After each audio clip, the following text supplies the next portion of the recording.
I'm Jim Roberts. I'm host of Senior Living in Alexandria. This is a monthly program provided by Senior Services of Alexandria, and its intent, of course, is to provide useful information to seniors, but also to family, friends, caregivers, service providers, those in the Alexandria community that care about seniors and what their lives are like, and maybe, hopefully, how to improve them. I've got a good program today for you. We're going to do an update on a program that started about a year ago, and it's Caring Connection, and we've got a couple people to speak to that. They're engaged in it and they're actively working on it. So I'm pleased today to have Donna Shaw. She's the administrator at the Woodbine Rehab and Healthcare Center in Alexandria, and then Nathan Toews is coming back from a few months ago, and he's the director of the Meals on Wheels meals programs at Senior Services of Alexandria. And so what we're trying to do is give a little bit of an update on this. This will lead into a speaker series program in January, which will be on Caring Connection and caregiver support, and that'll be interesting and kind of a follow-on to this conversation. So without further delay, let me get Woodbine into this, because you're kind of relatively new, not to this program, but in terms of this presentation. Tell us a little bit about yourself, Donna, and a little bit about Woodbine and what its general purposes is. How does that work? Yeah, sure. I'm the administrator at Woodbine Rehab, and we're located in Alexandria, Virginia. And we're quite a large facility. We're one of the largest in Virginia. But what we do is we do a combination of short-term rehabilitation, so folks that are coming from the hospital setting and need a little bit of extra rehab before going home to a lower place of care or lower level of care. And then we also have traditional long-term care services, so people that are coming to live with us for an extended period of time. But really the Caring Connections piece focuses in on those folks at Woodbine that are there for short-term rehab. And in today's world, short-term rehab has really changed a lot.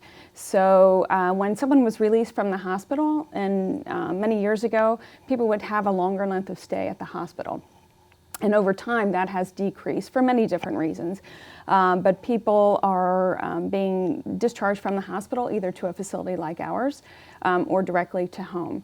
And when they come to stay with us for their short-term rehab, it really truly is short. And what I'm talking about short is sometimes it's only about 5 days, sometimes for a couple of weeks. So when someone has a health condition that warrants this transition, maybe they're a little bit weaker or not as strong as maybe they were before when there was a longer length of stay. So we started working with Caring Connections to help bridge that gap when they're ready to go home. And okay, so you've established the need. This is for care for short-term people that return home. That's correct. And they're there and they may be alone or they may have somebody visiting or whatever, but there's a need for the kind of services that Nathan could provide. Nathan, when you heard this need, how did you respond and help develop, or how did the program develop from Senior Services standpoint? Right, so the program spawned directly from that need to provide these seniors with an extra level of support, something more proactive while they're at home, to help get them services and things that maybe they're not aware of, maybe they've been too busy or too overwhelmed with the contact information and pamphlets and things they get when they leave the hospital or rehab facility. As Donna knows, a lot of times the social workers, the people who discharge, they have heavy client loads and they try to get as much information out as they can, but sometimes that information, through no fault of their own, might just fall through the cracks. And a program like ours, Caring Connection, is designed to try and catch those things that have fallen in the cracks and to provide a check-in service, just a daily check-in service by staff members, in hopes of preventing things that could result in a readmission. When you say check-in, is that a phone call? Is that a email? Is that a physical visit? So it's a physical visit by a staff member. Okay. And we also provide 2 meals, 1 hot meal and 1 cold meal, along with those check-ins. So it's providing nutrition and a physical check-in by a person to ask just a few real basic questions about how the patient is doing, and reporting all of those things back to social workers, who can then follow up with any relative services. So Donna has a patient that needs these services, and on behalf of the patient or whoever's care, not you personally, maybe you do, and then you would call Nathan, or if not Nathan, somebody there, and you would say, I've got this patient, and you would give them a profile, and then you would say, okay, and who takes it from there? What is there an assessment by senior services, or you take their profile and we'll just enroll them in the program? Yeah, so there's no assessment on our part. It's their social workers refer to us. Okay. And then we'll reach out to the patient just to simply set up the schedule, make sure they understand what we're going to be doing, when we'll be showing up, and we'll take it from there. What are the concerns that you have on behalf of a patient when, I mean, in terms of safety, security, loneliness, food, nutrition? Be sure you take your pills. Is it all of those? Is it any of those? Or what things might, what things do you look for to recommend further care? It's a lot of those things. So when, as Nathan pointed out, when someone leaves the hospital or they leave a rehab facility, there's a lot of information and it's very overwhelming. This is someone that has gone through a hospitalization or a rehab, and now they're transitioning to home. And as comfortable as they may feel in the hospital setting or in the rehab setting, once they go home, now you don't have that network of caregivers surrounding you 24 hours. So there's a lot of things that we want to make sure that we set up before they go home, and this is an added benefit. So we want to make sure that they're going to go see their doctor once they go home. They have a home health agency that's going to go in. We want to make sure their prescriptions are filled when they go home, and any kind of extra supplies that they may need. What did you do before there was Care and Connection? Well, before there was Care and Connection, we relied on calling them, and we still do. We will call them 24 hours after they go home, a week later, 3 weeks later, and then a month. But with this added support, this is the visual checking in on someone. How are you doing? And we've developed some questions that we want Care and Connections to ask those patients that have gone home to really get to the root of, are they really okay, or do they need something that maybe they wouldn't be able to talk to. What proportion would you estimate of those who go home would take advantage of this service? I think that really the clientele that we identify, almost everyone takes advantage of it. And they find that it's really helpful. They feel more comfortable knowing that someone's checking in on them. Caring Connections tries to make sure it's the same person that goes into the home each day to deliver those meals, and that gives an extra layer of comfort that the same person's coming to check on me every day. In many cases, I suspect family members are involved, maybe doctors, other caregivers, others. How do you both interact with those, or are you pretty much on your own, or what are the relationships that you, beyond the patient themselves, that you might rely on? Well, when Caring Connections goes into the home, if there's something that comes up on that list of questions that we have them ask, they will contact us. And then we will contact either the physician, the home health company, or the family member that is the caregiver in the home to make sure that that communication loop is closed and everyone is connected if there is an issue. Anything that you do in terms of responding to their caregivers or family or others that on your part? Yeah, so they're definitely our primary contact. The only exceptions is maybe if there's an emergency or something like that. Obviously, we would call 911 and things like that. We provide them information for the city's Division of Aging and Adult Services. Just say, hey, there are these resources as well, just in case they haven't heard of it. Most times they have. And then we also let them know the other programs that senior services offer if they would like to take advantage of those as well. I'm curious about fees and charges, that sort of thing. So they've been in rehab, you've got established fees, you've got an established schedule of services and relationships with insurance. How does that then flip over or carry over or extend, or is there any continued relationship from a charge and administrative standpoint? So the contractual agreement that we have, Woodbine and Senior Services, Woodbine is supporting the cost of Caring Connections going out to these patients for the first week. So we are absorbing and covering that cost to make sure that person's safe and receiving the care that they need. And then if it extends beyond that, it would flip over to the customary rates, or if any, that senior services might have? Is that the way Yeah, it works? oftentimes, I would say nearly every Caring Connection patient who's come through ends up rolling over into our normal Meals on Wheels program.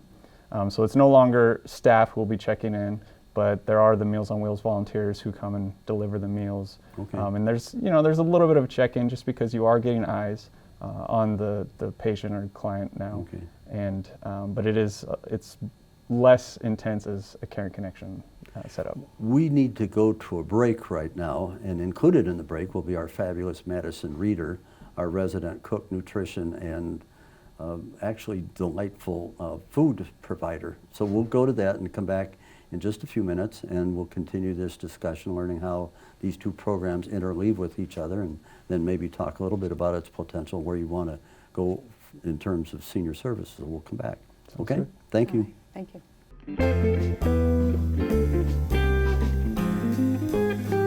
We'll be back with the interview in a few minutes, but first we've got our usual cooking and nutrition display that we have. Our famous dietitian and nutritionist, Madison Reeder, is once again here today with a healthy recipe that's easy to make and good for us. So, Madison, what are we going to have today?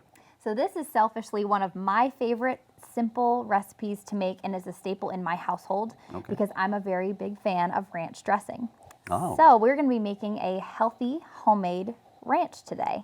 Okay. I've talked to lots of patients and family members and friends alike who are trying to improve their overall health by adding more vegetables into their diet. But what I'm hearing most often when I'm talking to these individuals is that they're adding a lot of salad dressing then to their vegetables to make them more palatable. Okay. Salad dressings are usually very high in fat and what we like to call empty calories because they're not filling you up, they're not giving you energy, it's just providing that fat calorie. So what this does is adds a little bit of protein into the mix while still being delicious, and again, it's become a staple in my house. So very simple. No more fat salad dressing. Let's see, I how do you know. make this? What do you do? So the first important thing is Greek yogurt. That's the base of this salad dressing. That's what's going to make it creamy and rich. So I have about a cup of Greek yogurt. Now this one, as you can see, this is a whole milk plain Greek yogurt. You can use a lower fat one if you'd like. I like a whole milk one because it gives that creamy consistency very similar to a ranch dressing. But if you are concerned about fat, you can do a no fat, a 0% fat, a 2% one, etc. So we're going to add this to our big bowl here. But already in this bowl, I have some ingredients as well. So what makes this simple is we've got a lot of spices that we're going to add, but it's a teaspoon of each one. So easy to remember. So in here we have a teaspoon of garlic powder and a teaspoon of onion powder as well, and just a pinch of salt. Pinch of salt. So we're going to add our Greek yogurt All right. to our garlic and onion powder. We'll give it a nice little mix before we add some more. So it's about a cup of Greek yogurt, but you can do a little more or a little less if you like your ranch more or less flavorful. Okay. So I will give this just a nice little light mix. You can smell that the smell the spices. the garlic and the onions so far. Yep. All right. So that's We what it could looks stop like so now far. and be happy, but keep going. We keep could. going. If you stopped now, it would almost be like an onion dip, like a Oh, that's French onion true. dip. That's Very true. similar to that. That would be very good. Next thing we're going to add, I have in this a teaspoon of parsley and a teaspoon of dill. So we're going to add that into our mixture as well. And that's how, if you look at ranch dressing, it has those nice, real pretty green flecks in it. That's what it's from, the parsley and the dill. So we'll give that a mix, and you can really smell that. Smells very fragrant.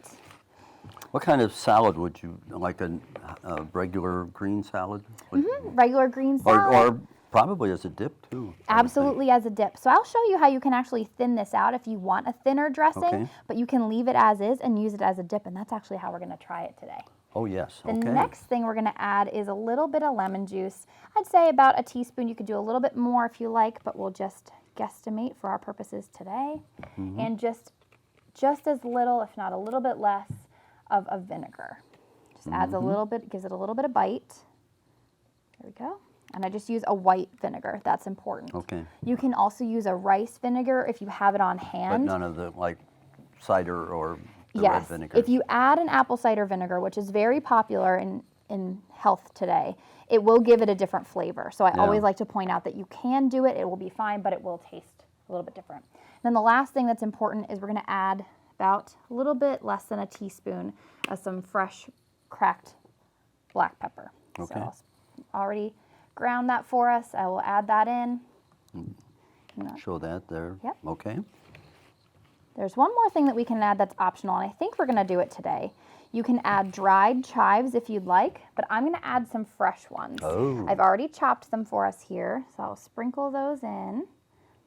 It's got a lot of flavors. Lots of flavors. And ranch dressing usually does, and that's part of what makes it so unique. But when you're not adding that fat, you wanna make sure that it's nice and flavorful, palatable for you. Okay. So you see it's a really nice color. Now, to thin it out so it's a little bit more easy to pour over your salads or whatever you may be using it for, you can add a little bit of water, you can add more lemon juice.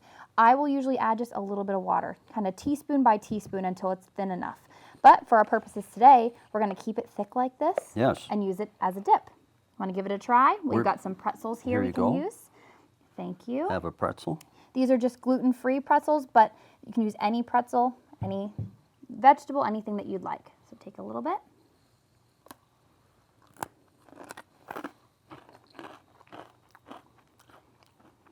It's always inconclusive on the first bite.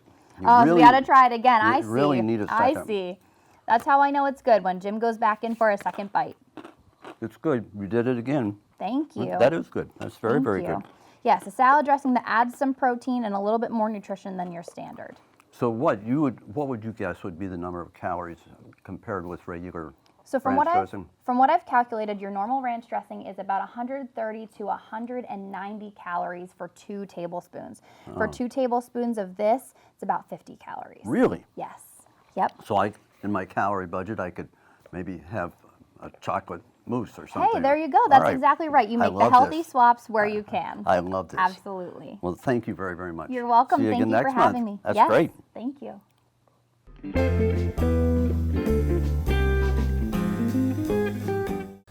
Hello everyone, my name is Tiffany Wilson with Aetna Better Health of Virginia. We know how important it is for our seniors to take care of their health. It truly affects your well-being and your life, and that's why we are proud to offer additional benefits for the dental program. Part of our additional benefits includes your exams, your cleanings, your x-rays, extractions, root canals, fillings, and more. Our clinicians will be speaking with you in regards to how important it is to keep up with your dental hygiene.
Well, we're back, and we're halfway through an engaging conversation, learning about the status of the Community Caring Connection program that right at this moment is between Woodbine Rehab Center and Senior Services of Alexandria. And I'll reintroduce our guest. Donna Shaw is here, the administrator at Woodbine, and then Nathan Toews, who's here with Senior Services, Director of Meal Programs at Senior Services.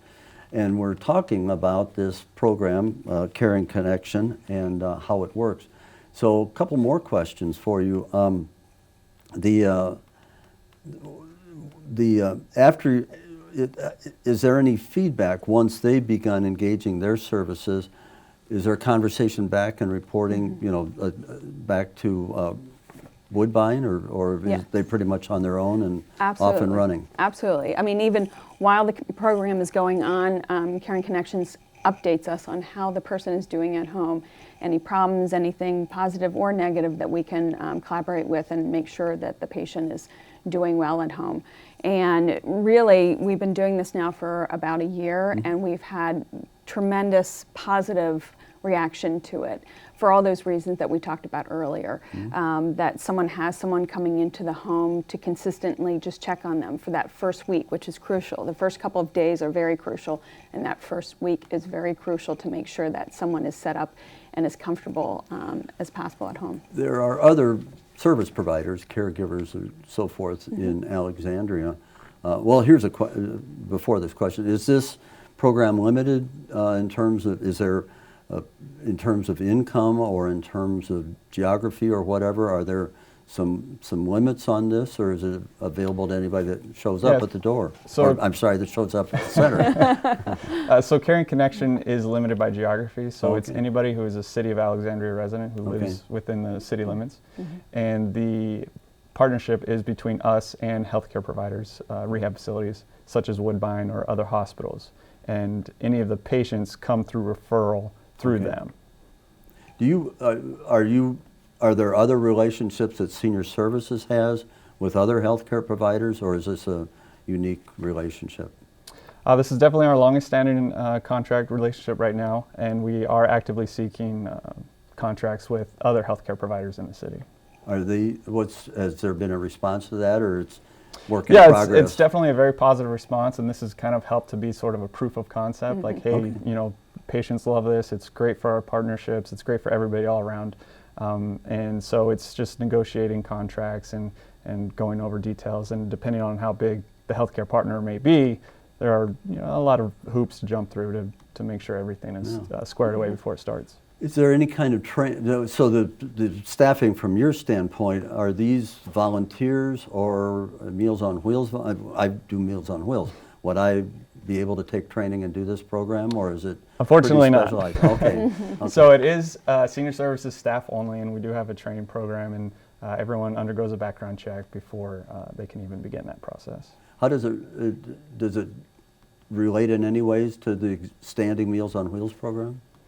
The closest similarity would be the meals. So we still work with the same caterer, Jeffrey's Catering, for the meals that we provide for Caring Connection. But this sounds like it goes far, far beyond that in terms of, and maybe overlaps, not friendly visitors, but other things that visit at home and create the relationship. Is it usually the same caregiver, provider, staff person, so therefore they could establish a relationship, or it happens to be who's on duty that day? One of the important things of observing these is being able to see a change in condition. And so we use the same staff member for every check-in for any given patient, so that staff member can kind of build that relationship and really be able to tell, okay, this is different from yesterday, because sometimes the patients may not be so forthcoming with their circumstances. Did you have to add staff to build capacity to do this on top of Meals on Wheels? Right, so we did a lot of fundraising, and we have added a few staff, and we plan to scale up as needed. Okay. What would you two feel is the greatest success that comes out of this? What's the best thing that you've done? I think the most important thing is the patients that get involved with the program. They have just another set of eyes and someone looking after them after they've been hospitalized or in a rehab facility.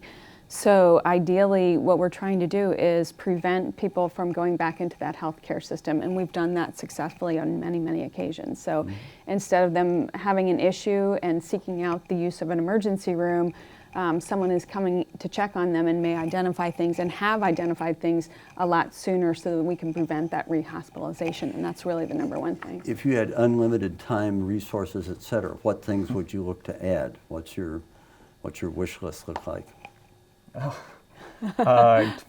Unlimited. I mean, Certainly, that's a tough certainly one. it can't be I guess more we would check on them would it be more every day senior? until. Yeah. Would it be more seniors? More demand? Yeah, I mean, we definitely are hoping Yeah. to establish new contracts, new relationships with other healthcare providers within Yeah. the city. Yeah, because it really helps everyone. If everyone is involved with the program and have that support at home for those patients, then everyone wins. The community wins, the patient wins, the family wins. It's great for everyone. How do you get the word out to healthcare providers? Do you have a presentation? Do you have a website? Do you have all those things? Do you have personal visits? How do you All get those the word things. out? Yeah, definitely all those those things. You know, we network and we meet with kind of the go-to people at different healthcare providers throughout the city, and you know, give them our pitch and talk about the great things we're doing. Unfortunately, we're out of time, so I will have to work with the speaker series that'll be in January, and they can learn more about it at that point. But it sounds like you found a need and successfully done it with a really good pilot model, and it seems to be working well. So, thank you. Thank you. And thank you for coming in today, and thank you for giving us a little bit of background on that. Appreciate it very, very much. And best wishes. Yeah. Thanks. Thank you.